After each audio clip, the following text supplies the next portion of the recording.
Doctor Rajesh Kumar Singh, मैं यहाँ पर प्रोफेसर पंचकर्म विभाग में हूँ और प्राचार्य भी हूँ और मैं 12/8 से 2024 से प्राचार्य के पद पे हूँ। उससे पहले प्रोफेसर का काम कर रहा था पंचकर्म विभाग में। और आज हमारे यहाँ जो नए बच्चे आए थे उनका पेरेंट और टीचर मीटिंग का प्रोग्राम था और हम लोग इसीलिए पेरेंट टीचर, मेरे आने के बाद मैं सोच रहा था पेरेंट टीचर मीटिंग प्रोग्राम कराया जाए, जिससे हम उन बच्चों को कोई परेशानी हो, कोई कमी हो तो वो अपने गार्जियन से बताते हैं। वो गार्जियन कम से कम, जैसे आज आप लोगों ने संस्कृत का उठाया कि संस्कृत इतना टफ नहीं होती है और हमारे यहाँ अब आज के परिवेश में कई माध्यमों में, जैसे पहले हिंदी में था, इंग्लिश में है, मराठी में है, मैंने अब ज़्यादातर बुक्स जो है इंग्लिश में भी अवेलेबल है, तो बच्चों को ऐसी कुछ प्रॉब्लम नहीं आने वाली है यहाँ पर।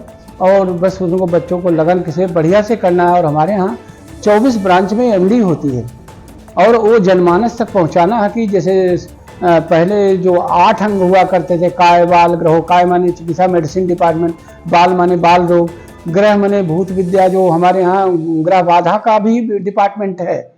और उसके बाद स्त्री रोग, प्रसूति रोग, बाल रोग, मतलब इस तरह से 22 डिपार्टमेंट में एमडी होती है।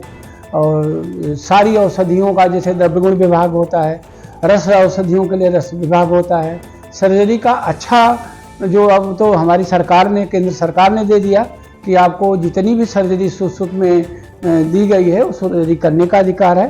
Father of surgery Sushruta and father of medicine is Charaka. हमारी जो मेडिसिन की बुक्स मेन होती है वो चरक संहिता है और सर्जरी की जो बुक्स है वो सुश्रुत संहिता है। उसी तरह से बाल रोग की जो बुक्स है वो काश्यप संहिता है। इस तरह से कई संहिताएं, जो संहिता का मतलब जो प्राचीन ग्रंथ लिखे हैं उसी मूल का हम विच्छेद करके, फिर जैसे अब संस्कृत से पहले उनको हिंदी में कन्वर्ट किया, आज के परिवेश में उसको मैंने इंग्लिश में कन्वर्ट किया है, तो बच्चों को असुविधा नहीं आने वाली है। आने वाला समय हमारा इंडिया का ही नहीं है, विश्व में हमारा नाम, रोज विश्व आयुर्वेद परिषद जो है के माध्यम से कुछ न कुछ रोज सेमिनार हो रहा है। जो विदेशी जो वो एम्बेसीज है उनको बुला के हमारी सरकार बता रही है और धीरे धीरे आयुर्वेद क्या है, वर्ल्ड वाइड जाने वाला है। इसलिए आयुर्वेद का भविष्य अच्छा है और बस लगन से बच्चों को आयुर्वेद की स्टडी करने की ज़रूरत है। और किसी भी विधा में पूर्ण रूप से नहीं होता। मॉडर्न पैथी, इमरजेंसी मेडिसिन अच्छी है, बट क्रॉनिक डिजीज में, मेटाबॉलिक डिसऑर्डर में उतना उसका इसको अच्छा नहीं है, लेकिन हमारे यहाँ उसकी बहुत सी संभावनाएं हैं। अगर बच्चे पढ़ते हैं, अपने शास्त्र को करते हैं, तो फिर से लौट के आयुर्वेद का युग आने वाला है।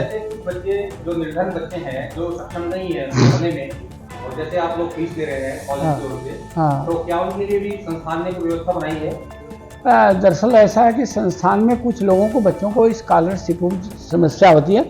ये स्वचालित संस्थान है, तो अब इसमें क्या है कि हमारे जैसे सैलरी भाई हर शिक्षक को मानक तो वही देना है, टीचर को वही देना है, सारे विभाग की खर्चाएं वही लगती हैं। तो इसलिए फिर भी मैं बताऊं कि आज के समाज के हिसाब से जिस तरह से हमारे यहाँ का डॉक्टरों की संख्या कम है, 80% का जो बोझ है इन आयुर्वेद के कंधों पर है। गांव में सुपर स्पेशलिटी में आप जाएंगे तब आप ऊपर चले जाएंगे, लेकिन जो फर्स्ट चिकित्सा का ये समाज की तो इनके ऊपर है।